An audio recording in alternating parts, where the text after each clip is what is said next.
살펴주실 하나님의 말씀은 요한계시록 4장입니다. 이제 본격적으로 계시 파트가 시작이 되는데요.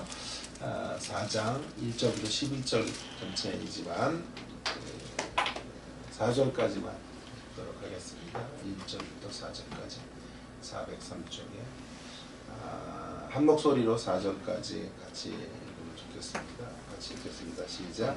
이루에 내가 보니 하늘에 열린 문이 있는데 내가 들은 바 처음에 내게 말하던 나팔 소리 같은 그 음성이 이르되 이리로 올라오라. 위에 마땅히 일어날 일들을 내가 내게 보이리라 하시더라. 내가 곧 성령에 감동되었더니 보라, 하늘에 보좌를 베풀었고 그 보좌 위에 앉으신 이가 있는데 앉으신 이의 모양이 벼국과 홍보석 같고 또 무지개가 있어 보좌에 둘렀는데 그 모양이 녹보석 같더라. 또 보좌를 둘러 24 보좌들이 있고 그 보좌 위에 24 장로들이 흰 옷을 입고 머리에 금관을 쓰고 앉았더라. 아멘. 하늘 보좌로의 초대라는 제목으로 말씀을 좀 나눠보겠습니다. 예수 믿으면 행복해질까? 책 제목인데요. 연탄길이라는 책을 쓰신 430만 독자를 감동시켰던 이철환 집사님 책이에요. 이철환 집사님은 크게 성공을 했죠. 그 책을 통해서. 그러나 그 과정 속에 많은 어려움이 있었다고 하죠. 몸을 돌보지 않고 베스트셀러가 되는 책을 집필하기까지 우여곡절을 많이 겪고 가난을 가난과 싸워 그렇게 살다가 보니까 성공을 하긴 했지만 극심한 이명이 찾아오게 되었다고 합니다. 날마다 쇠파이프가 잘라지는 소리 같은 소리를 들으면서 그렇게 살아가야 하는 데까지 왔고 너무 심해서 우울증이 찾아오고 그렇게 이제 심각한 지경에서는 자살 충동도 느끼고 하는 그런 자리까지 되었다 그래요. 거의 완치가 불가능한 분위기에 지금도 고통 속에 있다고 말하고 있습니다. 책에서 제일 안타까운 장면은 이제 설교 같은 걸 들을 수가 없는 거예요. 왜냐하면 스피커 소리를 직접 들으면 귀가 찢어질 것 같이 아파서 설교를 들을 때 이제 교회 밖으로 나가서 간접으로 흘러나오는 소리를 들어야 한다고 해요. 비가 오거나 이럴 때는 비를 맞아가면서 말씀을 간접적으로 들어야 된다. 그런 이야기들을 하는데 가슴이 좀 찡했죠. 그 책에서는 이런 이야기를 합니다. 하나님 밖에서 하나님 안으로 들어가는 것보다 하나님 안에서 하나님 안으로 들어가는 게 제겐 더 어렵다. 하나님 밖에서 하나님 안으로 들어가는 것은 이제 예수 안 믿다가 예수 믿는 자리로 가는 거잖아요. 그거보다 더 어려운 게 하나님 안에서 하나님 안으로 들어가는 것이죠. 하나님 안에서 하나님 안으로 들어가는 것은 성숙의 자리로 가는 거예요. 끝까지 신앙을 놓지 않는 그런 자리로 걸어가는 게 훨씬 더 어렵더라 하는 것이죠. 참 공감이 되는 말이라고 생각이 들어요. 신앙생활이 그렇게 녹록하지가 않아요. 예수 안 믿다가 전도를 받아 교회에 오는 거 이건 오히려 쉬운 일일 수 있는 거. 끝까지 예수님 안에서 여러 가지 환란이 오고 역경이 오고 위기를 만나고 어려움을 만나도 신실하신 주님을 붙잡고 하나님 안에서 더 깊이 하나님 안으로 들어간다는 것이 말처럼 그렇게 쉬운 문제가 아니죠. 그만큼 기가 막힌 웅덩이들에 빠지기도 하고 여러 가지 환란과 역경들을 고난이라는 복병들을 만나게 되기 때문이다 라고 말할 수 있겠습니다. 오늘 이제 계시록을 계속 우리가 살펴보는 것처럼 계시록의 현실이 바로 그와 같다고 할 수 있겠어요. 초대교회 성도들이 바로 그런 상황들을 지금 만나고 있죠. 하나님 안에서 하나님 안으로 들어가기가 너무나 힘든 상황들을 직면하고 있다고 할 수 있겠어요. 제국의 도전 앞에, 그것이 일상의 제국의 도전이든 폭력적 제국의 도전이든지 간에 어쨌든 제국의 위협 앞에서 신앙을 지켜간다는 것이 그리 만만한 일이 아니었겠지. 그런 교회를 향해서 오늘 본문에 보시면 계시편이 시작이 되는데요. 7교회를 향한 메시지가 지나고 제일 먼저 보여지는 게 첫 자리에 보여지는 게 보좌예요. 보좌. 하늘 보좌. 참 의미심장한 표현이라고 생각해요. 왜 하늘 보좌를 보여주는 것일까? 이것을 세 가지 움직임으로, 세 가지 기본 정도로 생각해 보려고 하는데, 첫 번째로는요, 하늘 보좌를 보여주는 것과 함께 하늘에 보좌가 있다는 것을 우리 가운데, 성도들 가운데 알려주고자 하십니다. 1절에 한번 보시면, 이루에 내가 보니 하늘에 열린 문이 있다. 그리고 요한을 향해서 이리로 올라오라 이렇게 말을 하고 있는데요. 이제 과거에는 이 본문을 이렇게 해석을 했던 분들이 많아요. 그 휴거 이리로 올라오라 그랬으니까 이제 휴거하는 장면을 4장, 그러니까 4장에서 교회가 휴거한다고 생각을 했던 분들이 많죠. 흔히 이런 이제 그룹은 세대주의라고 이제 말을 하는데, 여기 휴거는 아니고요. 교회가 휴거하는 거 아니잖아요. 교회가 휴거를 한다면 19장 주님 재림하실 때까지 4장부터 19장은 우리와 상관이 없는 책이 되잖아요. 교회는 휴거해 버리니까. 그러니까 이 계시록은 우리가 받는 현실이 아니다 이렇게 되는 건데요. 그건 말이 되지 않고요. 여기 지금 교회가 휴거하는 게 아니라 요한이 환상 가운데로 하늘 보좌를 보는 거잖아요. 그죠? 그러니까 교회가 휴거했다고 말하기에는 무리가 있죠. 어쨌든 이제 하늘 보좌가 하늘에 열린 문이 있다. 거기 이제 하늘 보좌가 보이는 거죠. 열린 문, 하늘에 열린 문이 있다. 하늘에 열린 문이 있다라고 하는 건, 자 보세요. 요한이 하늘을 보아서 하늘 문이 열린 게 아니고요. 그죠? 하늘 문이 열려 있기 때문에 요한이 열린 문을 통해서 보좌를 볼 수 있는 거죠. 요한이 그걸 여는 사람이 아니에요. 우리의 힘과 능력으로는 하늘 문을 열 수가 없어요. 일단 어떤 존재도 하늘 문을 열어 제칠 수는 없어요. 하늘 문은 다행히도 이미 열려 있다라는 것이죠. 하늘 문을 여신 분은 예수님이세요. 예수님의 사역을 통해서 굳게 닫혀 있던 하늘의 문이 열려지게 되었어요. 그리고 그 열린 문을 통해서 반모라는 일베지에 있었던 고통하는 교회의 대표이죠. 물론 대표였던 사도 요한이 하늘 보좌로 나아가게 되는 것이죠. 이렇게 하늘 문이 열려 있다라는 건 굉장한 의미심장한 표현인데, 우리가 하늘의 세계로 출입할 수 있다라는 거죠. 우리의 육신의 장막을 벗는 날 하늘 보좌로 나아가게 될 거예요. 그것으로 인도될 거예요. 그러나 육신의 장막을 벗는다만이 아니라 우리가 이 땅을 사는 동안에도 끊임없이 우리는 열린 문을 통해 하나님의 보좌로 나아갈 수 있습니다. 하늘과 교통할 수 있는 사람들로 저와 여러분이 부름받고 있다. 그런 특권을 부여받은 자입니다. 이 사실을 확인시켜 주려고 하는 거예요. 고난당하는 교회에게 제일 계시의 첫 자락에서 확인시켜 주는 대목은 하늘문이 열려 있다. 어떤 경우에도 하늘이 열려 있다는 것을 놓치지 말고 살아야 합니다. 살다 보면요, 사방에 우겨싸임을 당할 때가 있고, 참으로 절망스러울 현실들을 만날 때가 있어요. 이미 엎질러진 물처럼 어떤 것도 주워 담을 수 없는 그런 현실 가운데 놓여질 때가 있는 것이죠. 그때 우리가 기억해야 될 것은 사방이 다 우겨싸임을 당할지라도 하늘은 열린다라는 것을 늘 기억하고, 그리고 그 열린 하늘에 보좌에 왕이 앉아 계신다. 우리의 아버지 되시는 진정한 통치자께서 하늘을 열어놓고 우리가 교통하기를 원하시고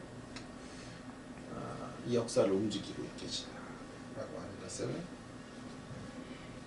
꼭 기억을 하면서 살아야 한다는 것을 알려주고 있는 것이죠. 고난 앞에 있는 성도들에게 하늘 문을 통해 하늘 보좌로 나올 수 있는 길들을 알게 해주는 거죠. 하나님과 독대할 수 있어요. 그분과 깊은 대화로 나눌 수 있고, 우리의 억울한 상황들, 현실들을 알 수 있는 열린 문이 있는 것이죠. 그 열린 문으로 우리는 나아가면 되는 것이에요. 여러분, 다니엘서에 이런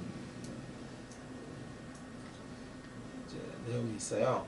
느부갓네살이 꿈을 꾸고 아무도 해석할 수가 없게 되자 다 죽이겠다 그러죠. 그 불똥이 이제 다니엘에게 튀었어요.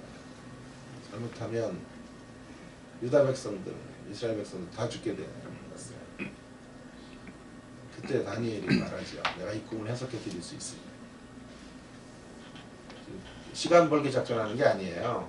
언어안전이라고 지금 그런 시간 벌기 작전. 확신이 있었던 거예요. 다니엘 2장이죠. 어떤 확신이 있었을까요? 예, 자기는 공동체가 있어요. 그래서 집으로 돌아가서요, 자기 친구들에게 이 사실을 알아요. 신앙의 공동체를 갖고 있는 사람은 이렇게 배짱이 있는 거예요. 요즘에 친구들이 있으니까. 그들과 함께 어디로 가면 돼요? 열린 하늘로 나가면 돼요. 그래서 하나님의 보좌 앞으로 나가는 거예요. 다니엘은 아마 요셉을 생각했을 거예요. 전에 요셉을 꿈을 통해서, 꿈을 해석하게 하는 것을 통해 요셉을 통해 구원의 역사를 이루어냈던 거죠. 하나님께서 시대는 바뀌었지만 자기를 통해서 이 꿈의 문제를 반드시 해결하게 하실 것이고,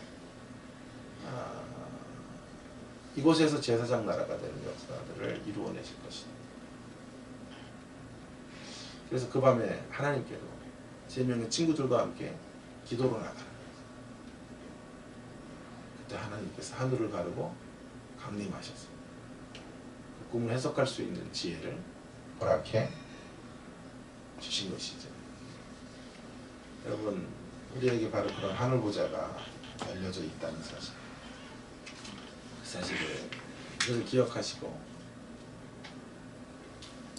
힘들고 어려운 초대교회와 같은 현실들을 만날 때 그 어디에도 우리를 도울 수 없는 그런 아픔의 시간들을 지나갈 때, 그때 하늘을 열어놓으시고 우리를 초청해 주시는 주님 앞으로 걸어나가실 수 있는 우리 모두가 되기를 바랍니다. 사는 게 너무 힘들어 하나님께 원망할 수 있어요. 괜찮아요. 원망하는 것도 괜찮고, 하나님의 인도하심의 방식에 대해 소리치는 것도 괜찮아요. 그러나 절대로 해서는 안 되는 게 한 가지 있어요. 소리쳐도 되고, 하나님 앞에 투정을 부려도 되고, 불만을 토로해도 되는데, 한 가지는 안 돼요. 그 안 되는 한 가지가 포기예요. 포기. 저 이렇게 말하고 싶어요. 포기를 포기하세요. 포기하기를 포기하셔야 돼요. 하나님 안에서 포기는 존재할 수가 없어요. 왜? 언제나 하늘이 열려져 있습니다. 자, 이제 조금 더 진전해 가 보도록 하겠습니다. 이제 사도 요한과 함께 우리가 하늘 보좌로 나아갔는데요. 하늘 보좌의 광경 속에 제일 중요한 광경은 보좌에 앉으신 이죠. 2절에 보면 그 보좌 위에 앉으신 이가 있다 라고 하는 것이죠. 왜 보좌에 앉으신 이를 제일 먼저 환상 가운데 보여주는 걸까요? 이유가 있어요. 지금 이 초대교회가 왜 고통을 당하고 있어요? 누구 때문에 고통을 당하죠? 로마의 황제죠. 로마의 황제는 어디 앉아 있습니까? 세상 보좌에 앉아 있죠. 그죠? 그리고 그 로마의 권력은 날로 커져가죠. 세상은 공룡처럼 커져가고. 그 세상의 힘의 정점이 로마의 보좌가 아니에요? 거기서 어떤 일을 죽이라 그러면 죽어야 되는 거죠. 거기서 시달되는 그런 명령이 곧 법이 돼요. 세상을 캄캄한 어두움으로 뒤덮어놓게 되는 것 아닙니까? 자, 그래서 그 모든 속국은 그 로마의 황제를 숭배해야 됩니다. 세상 속에 하늘 보좌가 보이는 거죠. 무슨 말을 하려는 거죠? 세상 보좌가 패러디 된 보좌예요. 그 보좌의 원형은 하늘에 있다. 결국 초대교회 성도들이 제일 궁금했던 질문이 뭐냐면요. 세상은 과연 누가 통치하는가? 눈으로 보기에는 누가 통치해요? 로마 황제가 통치하는데요. 궁극적으로는 로마 황제도 하나님의 손 안에 있는 거예요.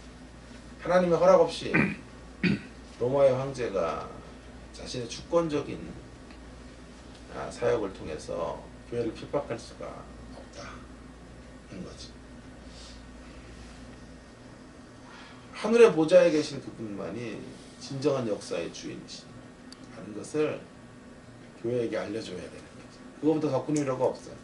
그죠? 그래서 하늘 보좌에 진정한 왕이 등극해 계시고 앉아 계시고 그분이 역사를 자신의 뜻대로 운행해 가고 계십니다. 물론 그 역사를 운행해 가실 때 의로운 도구들도 있어요. 그러나 거짓된 도구들도 있고 의인도 쓰시고 악인도 쓰셔서 하나님의 역사들이 이루어져 가고 있는 것이죠. 그래서 이 4장과 5장에 나중에 한번 여러분이 점검해 보시면 알지만 보좌라는 단어가 17번 쓰여요. 17번. 가히 성경 안에 보좌라는 단어가 밀집되어 있는 곳이에요. 그래서 요한계시록을 어떤 이들은 보좌의 책. 왜 그런지 이해가 되시죠? 교회에게 바로 이런 누가 통치하는 문제가 가장 결정적으로 소중했던 문제였기 때문에. 그래서 세상의 보좌는 하나님의 보좌를 흉내낸 모조품에 불과해요. 로마 황제가 앉아있는 보좌는 하늘 보좌의 허상의 보좌입니다. 하늘 보좌를 그대로 흉내낸 허상의 보좌입니다. 진정으로 역사와 인생들의 생사화복을 주관하시는 분은 하나님이시다. 로마 황제도 하나님의 허락 없이는 그 어떤 일도 행할 수 없다 라는 것을 고난받는 황제 때문에 고난당하고 있는 교회에게 분명하게 말씀해주고 싶었던 거지. 그렇기 때문에 이 보좌에 앉으신 이 앞에 그분이 참된 왕이시기 때문에 모든 피조물은 뭐 할 수밖에 없어요? 경배할 수밖에 없어요. 영광과 존귀와 찬송을 그분에게 돌릴 수밖에 없어요. 그래서 이제 4절 이하에서부터 보시면 보좌에 앉으신 이를 이제 보석으로 설명해요. 어떻게 직접 설명해낼 수가 없어요. 너무도 영광스러운 분이기 때문에. 그래서 우리들이 가장 소중하게 여기는 보석과 같은 존재로 설명하고 4절 이하에서부터 보시면요. 보좌 주변을 이야기하는 거예요. 보좌 주변 24 보좌들이 있고 그 보좌들이 24 장로들이 그들이 이제 하나님을 경배하는 장면들. 또 네 생물이 나타나요. 네 생물은 네 절대성이거든요. 네 가장 각각의 영역에서 가장 탁월한 그런 그 대표성을 갖고 있어요. 사자는 동물의 왕이고 송아지는 가축의 왕이고 사람은 만물의 형장이고 독수리는 공중계를 지배하는 최고 힘의 세력. 이 모든 존재들이 천상의 존재들이 모두 하나님을 예배하고 있는 진정한 왕이십니다. 참된 왕 앞에 경배를 드리고 찬송을 부르며 거룩하다 거룩하다 창조주 하나님 거룩하십니다. 그런 이제 찬양의 메아리가 울려버립니다. 천상의 예배의 장면들이 소개가 되어져 있는데요. 우리가 특별히 주목해야 될 것은 지난번에도 한번 엄청 살폈지만 24장로예요. 24장로의 모습을 좀 눈여겨보면서 이 하늘보좌와 교회의 관계를 좀 생각해 보려고 하는 두 번째 교훈이에요. 그것이 교회가 최종적으로 승리하게 될 것을 교훈하시는 것이다. 그런데요. 24장로들을 통해서 우리들의 미래를 보여주는 거예요. 미래가 어떻게 될 것인지. 여러 가지 환난과 핍박 속에 있는 교회는 과연 어디로 갈 것인지 하는 것을 24장로를 통해서 알려주고 있는 거죠. 교회는 최종적인 승리의 자리에 이르게 될 것이다 하는 것을 영광스러운 존재로 변할 것이다 라고 하는 것을 알려주는 거예요. 그리고 그 영광스러운 자리에서 하나님을 예배하는 10절에 보세요. 10절. 그래서 24장로들이 보좌에 앉으신 이 앞에 엎드려 세세토록 살아 계시는 이 앞에 경배하고 자기의 관을 보좌 앞에 드리면서 하나님 영광과 존귀와 권능을 받으시기 합당하십니다 라는 찬송을 드리죠. 24장로는 교회를 대표하는 대표자들이죠. 12과 12이 더해진 거죠. 12 더하기 12, 24죠. 구약의 12지파, 신약의 12사도를 대표하는 신구약 성경의 모든 교회를 대표하는 사람들이 이미 천상의 하늘보좌에 가 있는 거예요. 우리의 미래인 거예요. 우리를 대표하는 성도들이 미래의 이런 궁극적 승리의 자리에 와 있는 것을 보게 되는 거죠. 근데 거기서 뭐 하냐고요? 왕이신 하나님 앞에 관을 내려놓고 승리의 면류관 내려놓고 예배를 드려요. 이 관을 던졌다는 것은요 이런 뜻이에요. 보통 정복당한 왕은 정복한 왕에게 전쟁이 끝난 후에 관을 내려놔요. 무슨 뜻일까요? 내가 졌습니다. 당신이 나의 주군이십니다. 통치자이십니다. 라는 표시로 정복당한 상대의 왕은 정복한 왕에게 관을 내려놓는 거죠. 지금 24장로가 바로 그 일을 하고 있는 건데요. 24장로는 힘에 의해 제압당한 그런 존재들이 아니에요. 그런 분통한 마음으로 관을 내려놓는 것이 아니고요. 24장로들은 이 관을 자발적으로 내려놓는 감격 속에서 내려놓는 거죠. 그 감격은 어디서 생긴 걸까요? 그 면류관을 주신 분 때문에 생겨지는 감격이에요. 지난번에 한번 3장 21절의 이야기를 다시 이야기를 해보면요. 이기는 자에게는 내 보좌에 함께 앉게 해주고 내가 이기고 아버지의 보좌에 함께 앉은 것 같이 하리라고 하셨죠. 그 감격은 이 약속의 말씀이 이루어지는 데서 감격이 시작되는 거예요. 4절에 보세요. 4절에 다시 보면 그렇게 면류관을 내려놓을 수 있었던 이유는 24장로들이 24보좌가 있고 그 보좌들 위에 24장로들이 흰옷을 입고 머리에 금관을 쓰고 거기다가 중요한 구절이 있다고 했죠. 앉았더라. 3장 21절과 연결해 보면 앉게 하여 주겠다 라고 말했죠. 그죠?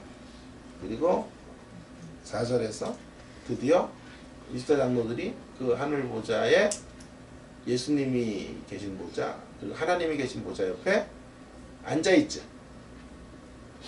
하나님의 약속이 성취가 된 거죠. 위대하신 하나님의 이런 교회를 향한 계획이 이루어진 거란 자신들같이 연약하고 부족한 인생들, 그러니까 이렇게 선대하시고 대접해 주신 것이 너무도 감격스러운 거예요. 그래서 그 감격에 목이 메는 거예요. 감히 앉을 수 없는 예수님과 하나님만 앉으실 수 있는 그 보좌에, 그 영광의 자리에 자신들을 초대하신 그구나.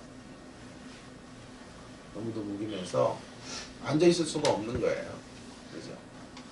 그래서 그 자리에 앉는 게 아니라 엎드리는 거예요. 자리에 일어나 내려와서 무릎을 꿇고 그 왕 앞에 엎드리고 자신의 면류관을 그분 앞에 내어 던지는 거예요. 그리고 예배하는 거예요. 여러분, 이것이 천상의 예배의 모습이고 오늘 우리가 드리는 예배의 모습이고 이런 거. 예배는 반드시 감격이 있어야 돼요. 하나님 안에 그 은총에 대한 감격을 가지고 이렇게 목매임으로 쓰는 거예요. 이 구절을 묵상하는데 또 은혜가 됐어요. 또 방에 많이 또 울었어요. 우리 같은 인생들을 그렇게 대접해 주시는, 송구해서 울고 또 감격해서 울고 우리를 이렇게 존귀한 자리로 이끌어 가실 그의 길까지 계시다는 사실, 얼마나 놀라운 은혜인지 모르겠습니다. 오늘 본문을 통해서 우리의 궁극적 운명을 확인시켜줘요. 우리의 영광스러운 미래가 어떤 것인지 알려줘요. 우리의 가는 길을 막을 수 있는 자들이 없어요. 그 어떤 세력도 우리의 구원을 막을 수 없어요. 우리의 승리의 여정을 막을 수 없다. 우리는 바로 그런 승리의 운명을 가지고 있는 존재들이에요.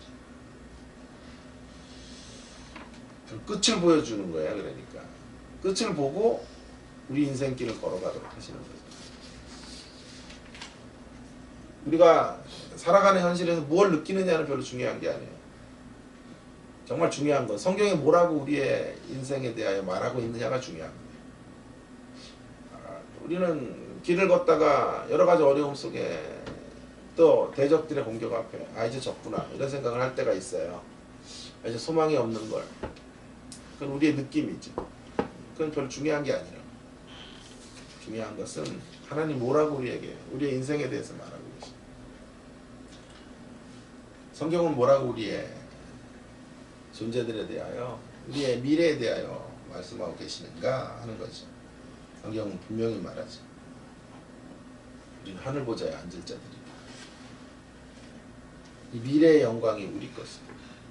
성경이 말해주고 있습니다.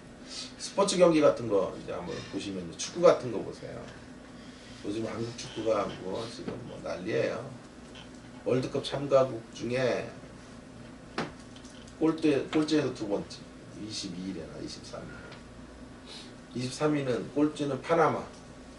들어봤어요? 그런 나라가 있는지 좀 찾아봤어요. 인터넷에. 파나마가 어디인가. 처음 국가대표 월드컵 진출을. 파나마 그 다음 우리나라. 이것들 다 월급 뺏어야지. 이것들 안 되겠어요. 뭐 하는 건 자살골들을 그렇게 많이 넣어요. 속상해서 한국 축구를 진짜 사랑하는데요. 볼 수가 없어요. 여러분 축구를 보면요. 생방송으로 보면 어때요? 우리 선수가 실수하고 막 이러면 막 화가 나요. 계속 경기에서 밀리고 골을 먹으면 속이 얼마나 상하는지 몰라요. 90분 내내 마음이 불편하고 환호성 한번 지르고 싶은데 이거 뭐 지를 데가 없어요. 그래 가슴을 졸이다가 거의 이제 휘슬이 울려지기 전에 한 골을 집어넣어요.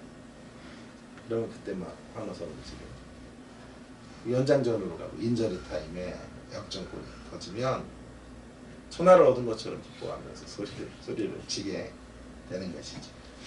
이게 우리가 생방송으로 축구를 볼 때 광경인데요. 그러나 이 축구 경기를 재방송으로 시청하면요. 어떻게 될까요? 달라지겠죠? 승리의 결과를 알고 보는 거예요. 그러니까 우리 선수들이 축구 공을 빼앗겨도 욕을 안 해요. 나중에 이길 걸 우리 다 알고 있고 오히려 그렇게 처음에 실수하는 게요, 나중에 우리의 승리의 영광을 우리가 말하기에 좋은 근거들이 돼요. 아, 저런 데도 이겼다, 이렇게 되는 것이죠. 우리가 먼저 골을 먹어도 절대 혈압이 안 올라요. 왜요? 나중에 이제 90분 때 우리가 골을 집어넣을 것을 알고 인저리 타임에 역전골이 들어갈 것을 알기 때문에. 아이고, 여성들이 싫어하는 축구 얘기를 해서 오늘 반응들이 왜 이런지. 자, 그래서 그 휘슬올리기 1분 전까지 우리가 끌려가던 경기가 오히려 보람이 되고 극적인 어떤 반전을 이야기할 수 있는 귀한 시간들이 되는 것이죠. 우리의 대단함을 더 말해주는 자료로 쓰일 수가 있는 것이죠. 결국 왜 이런 말씀을 드리냐면, 오늘 성경은 우리의 운명을 확인하고 신앙생활을 하라, 그렇게 말씀하는 거예요. 우리의 인생은 분명히 생방송으로 진행되는 건데요, 그죠? 생방송으로 펼쳐지는 우리의 인생의 걸음을 재방송을 맞이하듯 그렇게 바라보라는 거예요. 뭔 소리인지 모르면 저것만 두세요. 네. 생방송을 생방송으로 맞이하지 말고 생방송을 녹화방송 보듯이 하라. 제가 지금 말장난을 하고 있는 게 아니고요, 아주 깊은 이 본문을 이해하는 중요한 표현이에요. 생방송을 생방송으로 맞이하지 말고 신앙생활은 이긴 경기 재방송 보듯 해야 하는 거예요. 이긴 경기 재방송으로 보는 것처럼 걸어가셔야 돼요. 우리는 반드시 이겨요. 절대로 악에게 지지 않아요. 우리 앞에 가로놓여 있는 그 어떤 고난이라는 복병 앞에서도 우리는 무너지지 않아요. 우리의 최종 목적지는 어디예요? 하늘보좌. 하늘보좌에 주님과 함께 앉아있게 되는 자리, 그분을 예배하는 예배자의 자리로 나아가게 되는 것입니다. 우리가 이 사실을 알고 있기에 우리 낙심하지 않아요. 우리가 당하는 그 어떤 아픔도 남에게 꺼낼 수 없는 그런 사연들을 갖고 있어도 우리는 좌절하지 않아요. 자, 아주 한 가지 더. 세 번째로 이제 우리가 생각해야 될 것은 이제 우리를 이런 하늘보좌로 초대하신 이유를 또 한 가지 말하고 싶은데, 그것은 최종적으로 이긴다라는 것만이 아니고요, 또 한 가지는 암담한 현실 가운데 현재적으로 승리할 수 있는 방법을 알려주고자 하는 거예요. 미래에 이기는 것만이 아니에요. 오늘 이겨야 돼요. 오늘 죽어서 이기는 것이 아니고 오늘 여기서 이겨야 되거든요. 희망 고문이라는 말이 있잖아요. 희망도 없는데 된다고 막 말하는 거예요. 쭉 지다가 마지막 죽어서 이기는 거, 이런 건 우리를 더 절망스럽게 해요. 그럼 여긴 진다는 거 아니에요? 여기서는 힘들다는 걸 전제하는 거잖아요. 그죠? 패배적 기독교예요. 패배주의 기독교. 저는 미래의 이김은 현재의 침투에 들어와야 된다고 생각해요. 오늘도 이기고 내일도 이길 수 있어야 기독교 신앙이 온전히 완성이 되는 거예요. 아니, 오늘 그 이김이 우리 가운데 주어졌다는 것을 날마다 이 세상 속에서 우리가 참되다는 것이 입증될 수는 없어요. 때때로 어떤 기간 동안 오해도 받고 어려움도 당하고 환난도 당하고 역경도 당하지만, 제가 중요하게 여기는 중간평가는 해주셔야 된다고, 최소한 중간중간에 개입하셔서 우리가 가는 걸음 속에 하나님께서 우리와 함께 하시고 우리가 세상보다 강한 자들이고 승리할 자들인 것을 증표해 주셔야 그런 징검다리를 지나서 마지막 하늘보좌로 가게 되는 거란 말이에요. 우리는 바로 그렇기 때문에 현재적인 승리에 대해서 고민할 수밖에 없어요. 마지막 날 죽어서 하늘보좌에 가는 것도 귀한 소망이지만, 그럼 오늘은 어떻게 되는 겁니까? 오늘은 어떻게 이깁니까? 라는 것인데요. 오늘을 이기는 방법을 하늘보자가 말해주고 있다고요. 그것이 뭘까요? 오늘을 이기는 방법이 무엇일까요? 오늘을 이기는 방법은 하늘보자를 통해서 관점을 갖는 거예요. 관점. 시선 확보를 통해 새로운 관점으로 오늘을 승리하는 거예요. 하늘보자는 하늘 전망대예요. 그죠? 그 전망대로 올라가면요, 하늘의 관점으로 오늘을 볼 수가 있어요.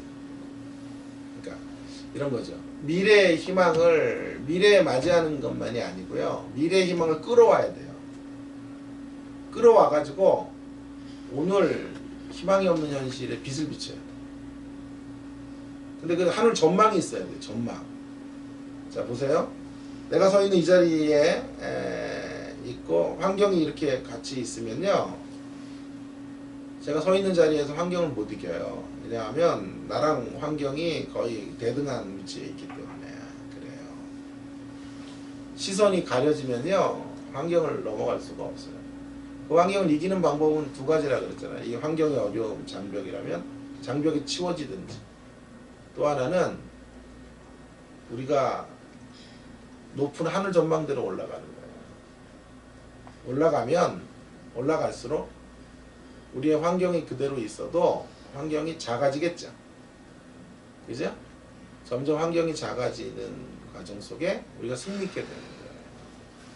그래서 이 하늘보자는 우리가 죽어가게 될 목적지만을 말해주는 게 아니라 동시에 우리가 이 세상을 승리하며 살아갈 수 있는 시선과 시야와 그런 관점들을 우리 가운데 허락해 주는 거죠.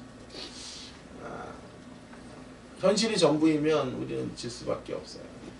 현실이 전부인데 고통이 있고 아픔이 있으면 그 현실을 이겨낼 수 있는 재간이 없어요. 그러나 전망대를 갖고 있으면 현실 너머에 펼쳐질 궁극적 운명들을 볼 수 있게 돼요. 그래서 버틸 수가 있어요. 싸울 수가 있어요. 하늘 전망대가 없으면 우리 심령의 하늘 전망대를 가져야 되는데, 그 하늘 전망대가 없으면 눈앞에 거대하게 버티고 있는 환경이라는 세력은 난공불락의 선과 같아요. 우리는 그런 자리에서요, 승리를 만들 수가 없어요. 그러나 심령의 하늘보자가 있으면요, 그리고 그 심령의 하늘보자를 가지고 위기를 만날 때, 어려움을 만날 때마다 그 보자 위로 올라가면요, 우리의 문제들은 아주 작아져요. 그래서 고지를 점령하게 되는 순간 심령의 하나님과 함께 하늘보자로 올라가 그 높은 고지로 이르게 되면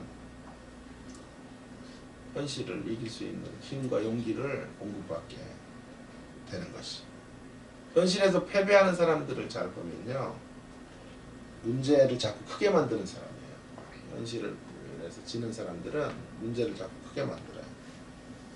문제를 자신이 섬겨야 될 왕으로 영접하고 귀빈으로 대접해요. 문제를 VIP로 대접해요. 그러면 여지없이 져요. 환경에서 승리하는 사람들의 특징은 환경이 비록 나아지지 않아도요, 환경이 개선되지 않을지라도 새로운 눈으로 그 환경을 응시하는 법을 아는 사람들이에요. 그래서 문제를 계속 작게 만들어가는 거예요. 문제보다 크신 하나님을 바라보는 거죠. 하늘 전망대로 올라가서 문제를 계속 작아지도록 만들어내는 일, 그 길을 걸어가라고 하나님께서 제일 먼저 고난당하는 성도들에게 하늘보자를 보여주고 계십니다. 그러면 오늘 주시는 메시지, 가장 중요한 메시지가 이렇게 정리할 수 있어요. 천상의 관점으로 오늘을 살아. 하늘 전망대를 품고 큰 시야를 회복해라. 확보해라. 하늘 전망대를 마음에 품고 큰 시야를 확보해라. 하늘 관제탑에 올라가 우리가 잃어버린 것들이 아니라 우리에게 남겨진 소중한 것들을 바라보라. 제가 아주 좋아하는 표현이에요. 하늘 관제탑에 올라 우리가 잃어버린 것들이 아니라 우리에게 남겨진 소중한 것들 바라봐라. 아무리 많은 것들, 아무리 소중한 것들을 잃었어도요, 여전히 우리가 맞이하게 될 귀한 것 앞에는 다 사소한 것들이에요. 더 소중한 것들이 남아있다 라는 거죠. 우리가 살면서 잃어버린 꿈보다 중요한 건 남겨진 꿈이다. 제가 수도 없이 말씀을 드렸어요. 그때 우리는 그 남겨진 꿈을 바라보면서 오늘 또 이 길을 걸어갈 수 있어요. 신앙의 여정들을 포기하지 않고 달려갈 수가 있는 것이에요. 어떤 이가 이런 말을 했더군요. 내가 어디로 가는지 알지 못하면 세상이 멋대로 나를 데려다 놓을 것이다. 자, 내가 어디로 가는지를 알지 못하면 세상이 나를 멋대로 우리를 데려다 놔요. 절망의 자리로 데려다 놓고 벼랑 끝으로 우리를 데려다 놓고 인생을 포기하는 자리로 데려다 놓는다. 뭘 모르면요, 내가 어디로 가고 있는지를 알지 못해요. 우리는 어디로 가고 있습니까? 하늘 보좌를 향해서 가고 있죠. 그죠? 그리고 이미 하늘 보좌가 확정된 자들이죠. 이게 우리 목적지죠. 이 목적지가 분명하면요, 세상이 우리를, 환란이 우리를, 어둠의 세력들이 우리를 제멋대로 갖다 놓지를 못해요. 우리가 서 있어야 될 자리는 환경은 절망이지만 소망이고, 현실은 슬픔의 애가를 부를 수밖에 없는 현실이지만 기쁨의 찬송을 우리는 부를 수 있어요. 우리가 어디로 가고 있는지를 알고 우리의 목적지가 분명히 정해져 있기 때문에. 결론이에요. 이철환 집사님의 이야기로 제가 오늘 말씀을 시작했는데요. 책 제목이 뭐라고요? 예수 믿으면 행복해질까? 예수 믿으면 행복해질까요? 저는 자신 있게 그렇다고 말씀드리고 싶어요. 예수 믿으면 반드시 행복해집니다. 그런데요, 그 행복은 우리가 원하는 방식으로 이루어지는 현실이 주어지기 때문에 아니에요. 우리가 소원하는 바, 염원하는 바들을 다 이룰 수 있는 그런 행복은 아니에요. 때때로 고난이라는 복병도 만나고 어려움도 만나고, 예수 안에서 예수님 안으로 들어가는 게 너무나 힘들어요. 이명이 찾아오기도 하고 뜻하지 않은 질병이 오기도 하고 어려움이 오기도 하는 거예요. 고통이 없는 자리로 우리를 이끌어 주시는 그런 행복이 아니에요. 그런 의미에서 우리는 세상 사람들이 추구해가는 그런 행복을 예수 안에서 누리게 된다라고 말하는 게 아니에요. 예수 믿어도 힘이 들어요. 예수 믿어도 좌절의 시간들이 있어요. 예수님 믿어도 힘겨운 오르막길을 걸어가야 될 때가 있어요. 그럼에도 불구하고 저는 예수 믿으면 행복하다 확신해요. 왜요? 아무리 힘들어도 우리에겐 열린 하늘문이 있기 때문에 그래요. 열린 문을 통해 하나님께 나아갈 수 있기 때문에 그분에게 나아가 그분과 독대할 수 있고 그분의 위로를 받을 수 있어요. 그리고 그분을 찬양할 수 있어요. 천상의 무리들이 하는 이 찬양에 대열에 우리도 설 수 있어요. 아무리 힘들어도 그 하늘보좌의 전망대 위에 우리가 서면 현실 너머의 하나님의 계획들이 보여요. 이 고통 너머의 하나님의 궁극적 우리를 향하신 이김과 승리의 현실들을 바라볼 수 있게 됩니다.